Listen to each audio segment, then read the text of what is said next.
तर विद्यार्थ्यांकडे स्पेशल आणि फ्रेश या सुपर क्लासमध्ये सर्वांचेच मनापासून स्वागत आहे। सुपर क्लासमध्ये आज विद्यार्थ्यांनो आपण DMER या भरतीसाठी अतिशय स्पेशल असलेले जनरल नॉलेज कव्हर करणार आहोत। त्या कारणास्तव सर्वांनी या सुपर क्लासला सुरुवातीपासून शेवटपर्यंत नक्कीच पाहायचं आहे। तसेच याच भरतीसाठी 450 पेजेसची आपण एक PDF तयार केलेली आहे। सध्या विद्यार्थ्यांनो ही PDF जर हा सुपर क्लास पाहून घेत असाल 250 मध्ये आपल्याला मिळत आहे, नाही तर तुम्हाला हे 300 ला पडणार आहे। तसेच आता जोही इच्छुक विद्यार्थी आहे त्या सर्वांनी या नंबरवर आपल्याला व्हॉट्सअप करायचा आहे। जोही इच्छुक विद्यार्थी आहे त्या सर्वांनी तर नक्कीच करायचं आहे। त्याच्यानंतर विद्यार्थ्यांनो आपल्याला सर्वांना सांगू इच्छितो की तुम्ही चॅनलवर नवीन आला असाल तर सबस्क्राइब लगेच करून घ्यायचं आहे। चॅनलला सबस्क्राइब करणं एकदम फ्री असते, कोणत्याच प्रकारचा शुल्क लागत नसतो तर लगेच करून घ्या। चला मग सुप्रकाशा सुरुवात करूया। सर्वात पहिला जो प्रश्न आहे तो कव्हर करूया। प्रश्नात विचारलेलं की महाराष्ट्र अरण्याखाली सर्वाधिक क्षेत्र असलेले कितव्या क्रमांकाचे राज्य ठरलेले आहे ते विचारलेलं आहे। महाराष्ट्र राज्य कितव्या क्रमांकाचे सर्वाधिक आहे? पहिल्या, दुसऱ्या, तिसऱ्या किंवा पाचव्या? तर पाचव्या क्रमांकाचे विद्यार्थ्यांनो सर्वाधिक अरण्याखालील क्षेत्र म्हणजे जंगलाखालील क्षेत्र असलेले आपले राज्य ठरते। महाराष्ट्र राज्याच्या पूर्वी कोणता आहे तर या ठिकाणी आहे विद्यार्थ्यांनो तो राज्य ओडिसा राज्य आहे। त्याच्यानंतर कोणता आहे? छत्तीसगड आहे। आणि पहिल्या आणि दुसऱ्या नंबरला कोण आहे समोरच्या प्रश्नामध्ये कव्हर करूया। तर या ठिकाणी पुढचा प्रश्न, भारतामध्ये अरण्याखाली सर्वाधिक क्षेत्र असलेले राज्य कोणते आहे? आता पहिल्या क्रमांकाचे आपल्याला सांगायचं आहे की कोणाचे अरण्याखाली क्षेत्र सर्वात जास्त येते? मध्य प्रदेश, उत्तर प्रदेश, राजस्थान किंवा बिहार? ऑप्शन्स मध्ये योग्य आहे विद्यार्थ्यांनो आपल्या समोर या ठिकाणी म्हणजेच किती मध्य प्रदेश हे जे राज्य आहे पहिल्या क्रमांकाचे असलेले कळते। त्याच्यानंतर विद्यार्थ्यांनो दुसरे आहे अरुणाचल प्रदेश हे जे राज्य आहे विद्यार्थ्यांनो असलेले कळते। त्याच्यानंतर कोणते येते तर या ठिकाणी विद्यार्थ्यांनो येते छत्तीसगड, जसे की आपण पाहिलेलेच आहे।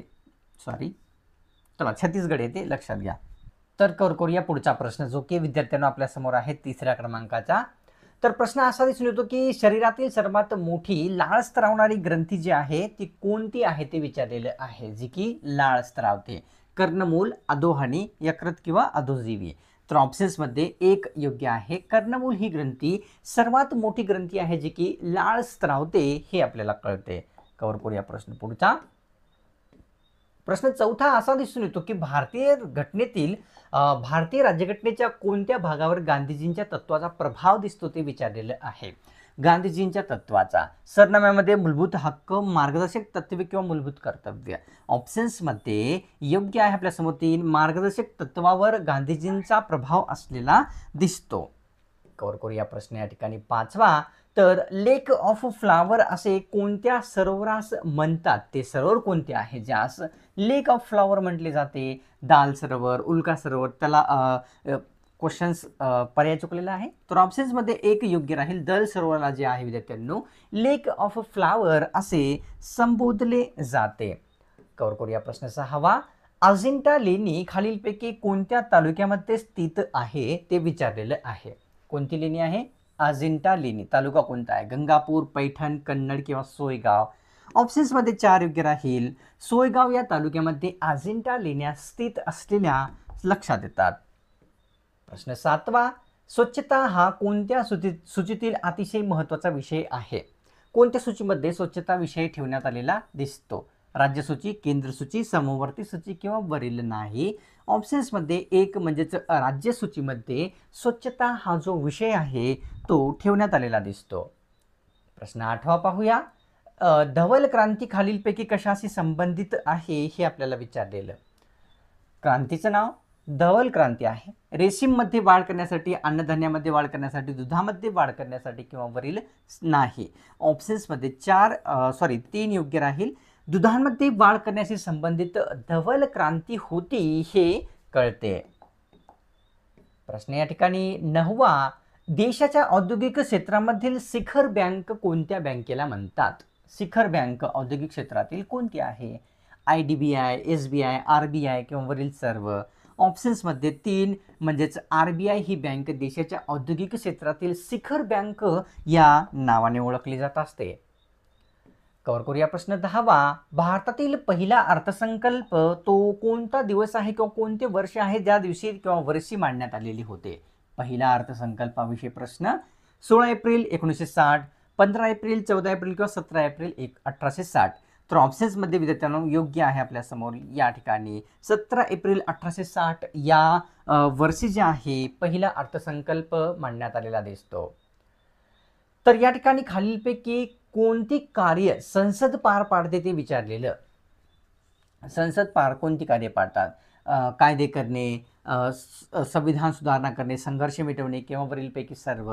ऑप्शन्समध्ये 4 म्हणजे जर संघर्ष मिटवणे, संविधान सुधारणा करणे, कायदे करणे हे सर्व कार्य भारताची संसद जी आहे ती पार पाडताना दिसते.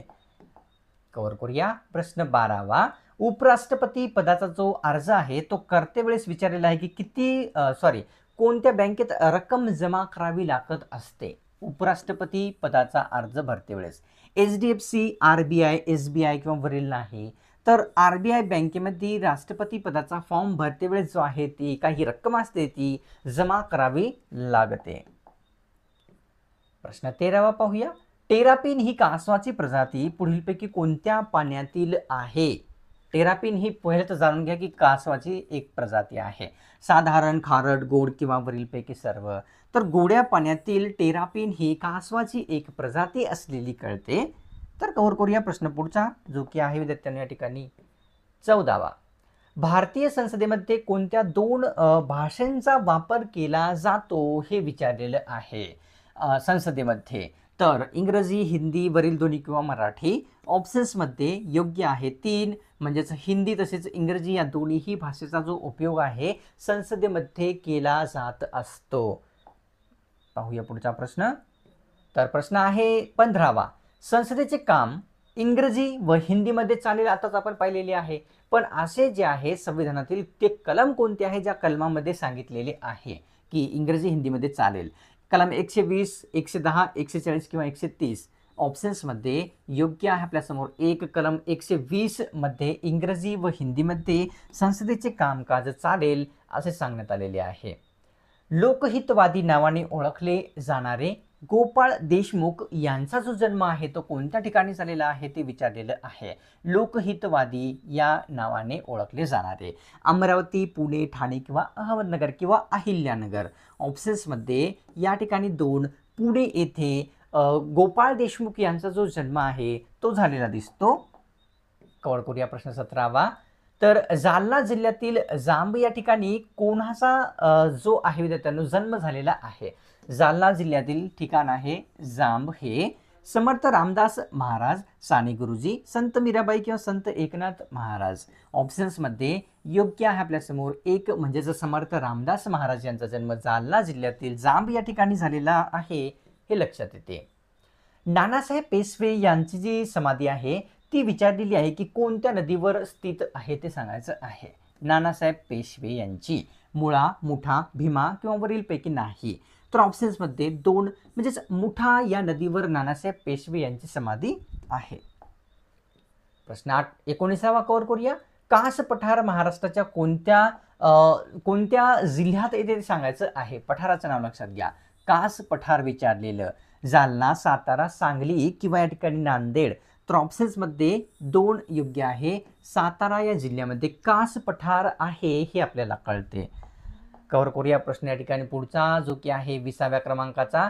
श्रीमती नातीबाई दामोदर ठाकरसी यांचे जे आहे विद्यार्थ्यांनो महिला विद्यापीठ कोणी स्थापन केलेले आहे ते सांगायचं आहे. या नावाने श्रीमती नातीबाई दामोदर ठाकरसी या नावाने. शाहू महाराज, महर्षी धोंडो केशव कर्वे, महात्मा फुले किंवा डॉक्टर बाबासाहेब आंबेडकर यांच्या मार्फत. ऑप्शन्समध्ये 2 योग्य राहील. महर्षी धोंडो केशव कर्वे यांच्या मार्फत श्रीमती नातीबाई दामोदर ठाकरसी महिला विद्यापीठाची स्थापना करण्यात आलेली होती. सतीबंदीच्या चळवळीमध्ये मुख्य भूमिका कोणत्या व्यक्तींची होती? ते व्यक्ती कोण आहेत ज्यांची भूमिका सतीबंदीच्या चळवळीमध्ये मुख्य होती? महात्मा गांधी, विनोबा भावे, महर्षी कर्वे किंवा राजाराम मोहन रॉय. तर ऑप्शन्समध्ये 4 योग्य राहील. राजाराम मोहन रॉय यांची मुख्य भूमिका सतीबंदी चळवळीमध्ये असलेली कळते. प्रश्न 22 पाहूया. बॉम्बे रिकग्नायझेशन ऍक्टनुसार कोणत्या राज्याची निर्मिती झालेली आहे हे सांगायचं आहे. ते राज्य कोणते आहे दिलेल्या पर्यायापैकी ज्या राज्याची निर्मिती बॉम्बे रिकग्नायझेशन ऍक्टनुसार झाली. तेलंगणा, महाराष्ट्र, बिहार किंवा सिक्कीम. ऑप्शन्समध्ये योग्य आहे आपल्यासमोर विद्यार्थ्यांनो 2. ते महाराष्ट्र राज्य आहे ज्या ऍक्टनुसार जे आपण पाहिले की निर्मिती झालेली दिसते. आपल्या राज्यातील कोणत्या जिल्ह्यात सर्वात जास्त लोकसंख्येची घनता आहे ते विचारलेलं. लोकसंख्येची घनता मुंबई, मुंबई उपनगर, पुणे किंवा या ठिकाणी विद्यार्थ्यांनो ठाणे. तर ऑप्शन्समध्ये 2 योग्य राहील. मुंबई उपनगर या जिल्ह्यामध्ये सर्वात लोकसंख्येची घनता असलेली जास्त कळते. 24वा प्रश्न. अर्नाळा अभयारण्य महाराष्ट्रातील कोणत्या जिल्ह्यामध्ये स्थित आहे. अभयारण्याचं नाव अर्नाळा हे दिसते. रायगड, ठाणे, पुणे किंवा पालघर. ऑप्शन्समध्ये 4 योग्य राहील. पालघर या जिल्ह्यामध्ये अर्नाळा अभयारण्य स्थित असलेले कळते. प्रश्न 25वा पाहूया. वनस्पती वाढीसाठी सर्वात महत्त्वाचा जो घटक आहे तो पुढीलपैकी कोणता आहे जे की वनस्पती वाढीसाठी महत्त्वाचा असतो. ऑक्सिजन, नायट्रोजन, कार्बन किंवा पोटॅशियम. ऑप्शन्समध्ये योग्य आहे आपल्यासमोर 2. नायट्रोजन हा जो घटक आहे तो वनस्पतीच्या वाढीसाठी अतिशय महत्त्वाचा असलेला दिसतो. प्रश्न कव्हर करूया 26वा. दांडी यात्रा साबरमती आश्रमातून निघालेली होती सर्वांनाच माहित आहे. तर ती कोणत्या दिवशी निघालेली होती प्रश्नात विचारलेलं आहे. साबरमती येथून निघालेली दांडी यात्रा 12 मार्च 1930, 13 मार्च, 11 मार्च किंवा 14 मार्च आपण म्हणूया. तर ऑप्शन्समध्ये योग्य आहे 1 म्हणजेच किती 12 मार्च 1930 या रोजी जे आहे विद्यार्थ्यांनी दांडी यात्रा ही निघालेली लक्षात येते. प्रश्न 27वा. क्षेत्रफळाने महाराष्ट्रातील सर्वात छोटा जिल्हा जे आहे ते कोणता आहे क्षेत्रफळानुसार. ऑप्शन्समध्ये अहमदनगर किंवा अहिल्यानगर, धुळे, वर्धा किंवा मुंबई शहर. तर ऑप्शन्समध्ये 4 योग्य राहील. मुंबई शहर हे क्षेत्रफळाच्या दृष्टीने सर्वात छोटे असलेले राज्य आहे हे कळते. कव्हर करूया प्रश्न 28वा जो की आहे भारताच्या पश्चिमेला कोणता सागर स्थित आहे ते विचारलेलं आहे. कोणत्या दिशेला पश्चिमेला. तर ऑप्शन्समध्ये काय दिलेले आहे हिंद महासागर, अरबी, आर्टिक किंवा या ठिकाणी नाही. तर अरबी समुद्र जो आहे तो भारताच्या पश्चिमेला स्थित असलेला कळतो. पाहूया पुढचा प्रश्न. तर भाववाचक नामांना खालीलपैकी कोणत्या नावाने देखील ओळखले जात असते. भाववाचक नामांना दुसऱ्या एका नावाने ओळखतात ते कोणतं नाव आहे. सामान्य नाम, क्रियाविशेषण, धर्मवाचक किंवा जातीवाचक. तर भाववाचक नामांना दुसऱ्या धर्मवाचक या नावाने ओळखले जाते हे आपल्याला कळते. कव्हर करूया प्रश्न 30वा. तर इन्सुलिन हे प्राण्याच्या कोणत्या अवयवात पासून स्त्रावणारे संप्रेरक आहे ते सांगायचं आहे.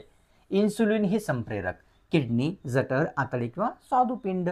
ऑप्शन्समध्ये योग्य आहे 4 म्हणजे स्वादुपिंड या अवयवामार्फत जो आहे इन्सुलिन हे संप्रेरक स्त्रावत असते. पुन्हा एकदा रिमाइंडर आहे DMER या भरतीसाठी स्पेशल असलेले 450 पेजेसचे एक PDF तयार केलेली आहे. जोही इच्छुक विद्यार्थी आहे त्या सर्वांनी या नंबरवर व्हॉट्सअप करायचा आहे. जर हा सुपर क्लास पाहून घेत असाल 250 मध्ये मिळत आहे, नाहीतर तुम्हाला ते 300ला पडेल. आता आणखी महत्त्वाची सूचना एक म्हणजे दुसरी की आपली एक्झाम 18 तारखेपासून आहे विद्यार्थ्यांनो. तर या ठिकाणी काय आहे तर सबस्क्राईब लगेचच्या लगेच चॅनलला करून घ्यायचं आहे किंवा कारण विद्यार्थ्यांनो एक्झाम जेव्हा होईल तर पहिली शिफ्ट जी होणार आहे त्याचे आपण क्वेश्चन्स कव्हर करणार आहोत. त्या कारणाचं सर्वांनी सबस्क्राईब लगेच करून घ्या.